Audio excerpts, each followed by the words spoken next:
বন্ধুরা এই মুহূর্তে কিন্তু রেশন কার্ড নিয়ে খুব জরুরি একটা আপডেট এসেছে। আপনি হয়তো জানেন না আগামী 15ই জুনের পর আপনার বাড়ির রেশন কার্ডটি হয়তো বাতিল হয়ে যেতে পারে। রাজ্যের নতুন সরকারের নতুন নিয়ম অনুযায়ী ভোটার তালিকার সাথে যাদের তথ্যের মিল নেই তাদের কার্ড বন্ধ হওয়ার প্রক্রিয়া ইতিমধ্যে শুরু হয়ে গেছে। আর এই যে প্রায় 63 লক্ষ রেশন কার্ড নিষ্ক্রিয় করার যে তোড়জোড় শুরু হয়েছে তার আঁচ কিন্তু এবার সরাসরি আপনার ঘরেও পড়তে পারে। কিন্তু এটা কি শুধুই একটা প্রশাসনিক রদবদল, নাকি এর আড়ালে লুকিয়ে রয়েছে কোনো বড়সড় রাজনৈতিক গেম প্ল্যান? আচ্ছা, ঠিক কাদের কার্ড বাতিল করা হচ্ছে আর কাদের চিন্তার কোনো কারণ নেই? এছাড়া আজকের ভিডিওতে খুব সহজভাবে জানতে পারবেন যে কোন কোন কার্ডে কি কি রেশন পাওয়া যাবে। তাই অবশ্যই অত্যন্ত গুরুত্বের সাথে ভিডিওটিকে শুরু থেকে শেষ পর্যন্ত দেখতে থাকুন এবং জেনে নিন বর্তমানে রেশন কার্ড নিয়ে আপনার অবস্থাটা ঠিক কোথায়। দেখুন, একদম সহজভাবে যদি আমি বলি, নবান্ন থেকে কিন্তু খাদ্য দপ্তর একটা নতুন নিয়ম বার করেছে, যেখানে আপনার রেশন কার্ডটি এবার ভোটার কার্ডের তালিকার সাথে মিলিয়ে দেখা হবে। আপনার যদি ভোটার তালিকায় নাম না থাকে বা তথ্যে কোনো গরমিল থাকে তবে আপনি আপনার রেশন কার্ড নিয়ে বড়সড় বিপদে পড়তে পারেন। সরকার ঠিক অন্যান্য ব্যবস্থার মতনই রেশন ব্যবস্থাটাকেও একদম স্বচ্ছ করতে চাইছেন। মন্ত্রী অশোক কীর্তনিয়া সাফ জানিয়ে দিয়েছেন যারা আইনত বৈধ নাগরিক এবং যাদের সমস্ত নথি ঠিকঠাক আছে তারাই কিন্তু এই প্রকল্পের সুবিধা পাবেন। এবার আপনি ভাবছেন যে এখানে এত কড়াকড়ি করার কি দরকার, কারণ সরকারি কোষাগার থেকে বছরে হাজার হাজার কোটি টাকা খরচ হয় এই রেশন প্রকল্পে। তাই অবশ্যই এর খরচ বাঁচাতে এবং দুর্নীতি কমাতে সরকার এবার একটু কড়া অবস্থান নিয়েছে। এবার সরাসরি জানা যাক কাদের নাম এই তালিকা থেকে বাদ পড়তে চলেছে। সরকার স্পষ্ট করে 5টি ক্যাটাগরি ঠিক করে দিয়েছেন। ধরুন, যারা ভোটের তালিকা থেকে বাদ পড়েছেন, যারা মৃত বা যাদের নাম একই সাথে দুবার রয়েছে তারা কিন্তু ডুপ্লিকেট ভোটার। আবার এমনটাও হতে পারে যে আপনার নাম কোনো বুথের সাথে সঠিকভাবে ম্যাপ করা নেই। যারা যারা এরকম ক্যাটাগরিতে আছেন তাদের রেশন কার্ড কিন্তু খুব শীঘ্রই বন্ধ হয়ে যেতে পারে। সরকার 15ই জুন পর্যন্ত সময় বেঁধে দিয়েছে।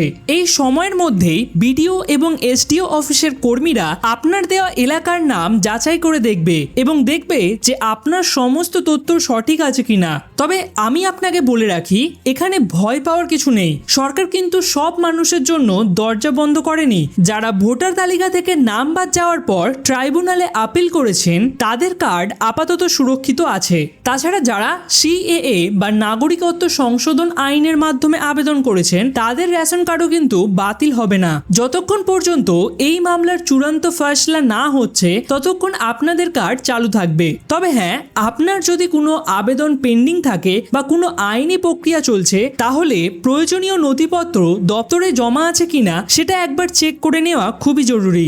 আসলে এই পুরো অভিযানের উদ্দেশ্য কিন্তু আমাদের মতন সাধারণ মানুষকে সমস্যায় ফেলা নয়। এর উদ্দেশ্য হলো যারা ভুয়ো কার্ড বানিয়ে সরকারের চাল ডাল চুরি করছে তাদের ধরিয়ে দেওয়া। আপনি যদি আইনত সঠিক হন এবং আপনার সমস্ত নথিপত্র ঠিক থাকে তবে আপনার চিন্তা করার কোনো কারণ নেই। তবে অবশ্যই দায়িত্ব নিয়ে বলবো যে একবার লোকাল খাদ্য দপ্তরের অফিসে বা সরকারি পোর্টালে আপনার কার্ডের স্ট্যাটাসটি চেক করে নিন। এই সামান্য একটু সচেতনতা কিন্তু আপনাকে ভবিষ্যতের বড় ঝামেলা থেকে বাঁচিয়ে দেবে। এবার বলি, বর্তমানে আপনারা কোন কোন কার্ডে কি কি রেশন পেতে চলেছেন। যাদের রেশন নাম্বারের শুরুতে AAY লেখা আছে তারা পরিবার পিছু পাবেন চাল 15 কেজি, আটা 19 কেজি অথবা গম 20 কেজি প্রতি মাসে। এবং যাদের রেশন নাম্বারের শুরুতে PHH লেখা আছে তারা পাবেন চাল 2 কেজি, আটা 2 কেজি 850 গ্রাম অথবা গম 3 কেজি প্রতি মাসে। এবং যাদের রেশন নাম্বারের শুরুতে SPHH লেখা আছে তারাও কিন্তু ঠিক একইভাবে চাল 2 কেজি, আটা 2 কেজি 850 গ্রাম অথবা গম 3 কেজি প্রতি মাসে পাবেন। RKSY 1 হোল্ডাররা মাথা পিছু পাবেন চাল 2 কেজি, গম 3 কেজি প্রতি মাসে। এবং RKSY 2 হোল্ডাররা মাথা পিছু পাবেন 1 কেজি চাল, 1 কেজি গম প্রতি মাসে। আশা করছি আপনাদের কাছে এই ভিডিওটি খুবই ইনফরমেটিভ, আর এই ইনফরমেশনটাই আপনাকে শেয়ার করা উচিত আপনার সমস্ত প্রিয়জনদের মধ্যে। তার সাথে চটপট নোটিফাইকে সাবস্ক্রাইব করে রাখুন ভবিষ্যতে এরকমের ভিডিও সবার আগে জানার জন্য।